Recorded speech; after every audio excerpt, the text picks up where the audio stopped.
Hello बच्चों, let's read this question. The question says consider two charged metallic sphere S1 and S2 of radii R1 and R2 respectively.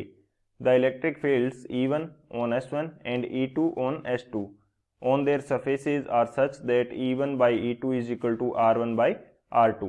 Then ratio of V1 on S1 by V2 on S2 of the electrostatic potentials on each sphere is option first R1 by R2 whole cube, option second R1 by R2, option third R2 by R1 and option fourth R1 by R2 whole square.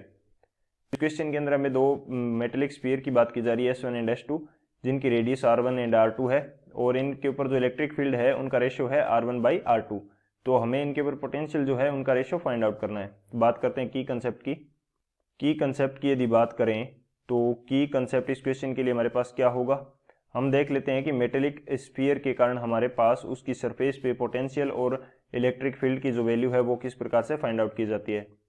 तो यहाँ पे मैं बात करता हूँ electric field E at surface of metallic sphere. Metallic हमारे पास जो electric field है वो कितना होगा वो हम बात कर लेते हैं. तो यहाँ पे E की वैल्यू हमारे पास क्या होगी, ये हमारे पास रहता है K q by r square. K q by r square. Q उस मेटेलिक स्फीयर का चार्ज है और आर उस मेटेलिक स्फीयर की रेडियस है. के हमारे पास क्या है, कूलम्ब कांस्टेंट है. तो ये वैल्यू हमारे पास रहेगी. जब मैं के की वैल्यू यहाँ पे पुट कर देता हूँ, के की वैल्यू हमारे पास क्या रहती है 1 बाई 4 पाई एप्सिलॉन नोट और आगे यहाँ पे हमारे पास क्या आ जाएगा क्यू बाई आर स्क्वेयर. ये वैल्यू आ जाएगी हमारे पास.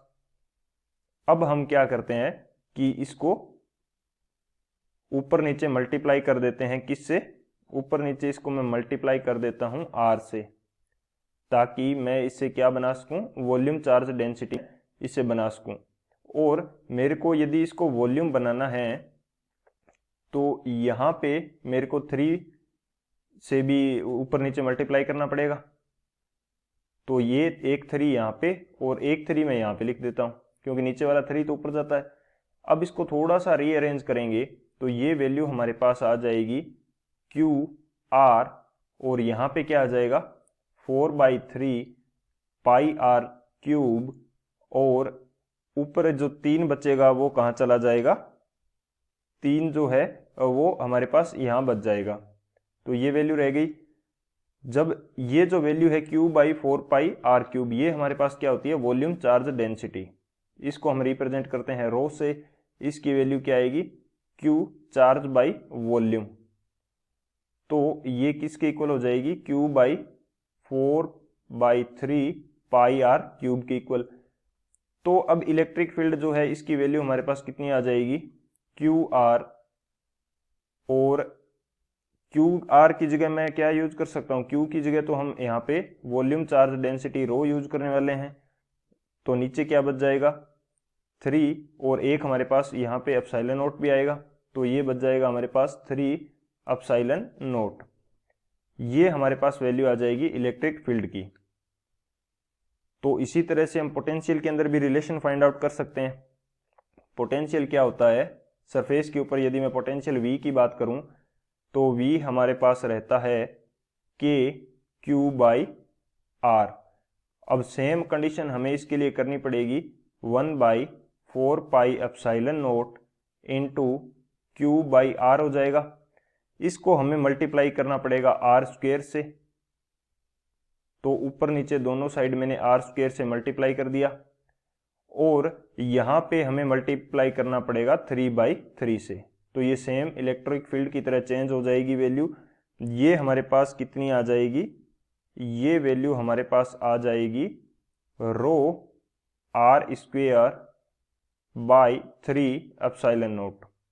ये हमारे पास क्या आ जाएगा पोटेंशियल आ जाएगा. तो ये दोनों क्या हो जाएंगे हमारे की कंसेप्ट हो जाएंगे इन दोनों. अब यदि बात करें सॉल्यूशन की तो क्वेश्चन के अंदर हमें E1 और E2 का रेशियो क्या दे रखा है R1 बाई R2. तो E1 बाई E2 की कंसेप्ट के अकॉर्डिंग हमें E1 एंड E2 की वैल्यू क्या मिली थी, वो हमें मिली थी रो R1 बाई 3 एप्सिलॉन नॉट हो जाएगा, विच इज ये क्या हो जाएगा E1 के इक्वल, और E2 किसके इक्वल होगा, रो R2 और 3 एप्सिलॉन नॉट चला जाएगा ऊपर, तो 3 एप्सिलॉन नॉट से 3 एप्सिलॉन नॉट कैंसिल हो जाएगा, रो से रो कैंसिल हो जाएगा, रो से क्या हो जाएगा, रो कैंसिल आउट हो जाएगा।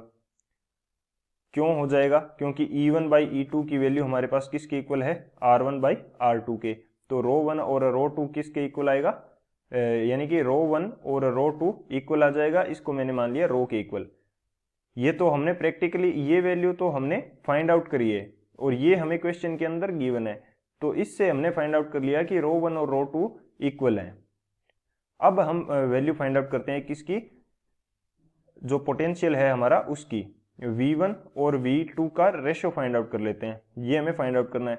तो ये किस कंडीशन के अंदर हमारे पास आ रहा था, ये आ रहा था rho R square by 3 epsilon naught, तो ये आ जाएगा rho R1 square by 3 epsilon naught, and rho 2 भी हमारे पास क्या है, रो के इक्वल है, तो ये क्या आ जाएगा रो R2 square by 3 epsilon naught, तो 3 एप्सिलॉन नॉट से 3 एप्सिलॉन नॉट कैंसिल, रो से रो कैंसिल, तो पोटेंशियल का रेशियो कितना आ जाएगा, R1 square by R2 square.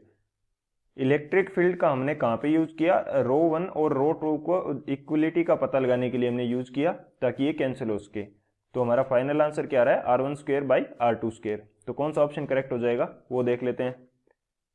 तो हमारा जो डी ऑप्शन है R1 बाई R2 का होल स्क्वेयर, वो हमारा करेक्ट हो जाएगा। So option D is the final answer. I hope you understood it well. Best of luck. Thank you.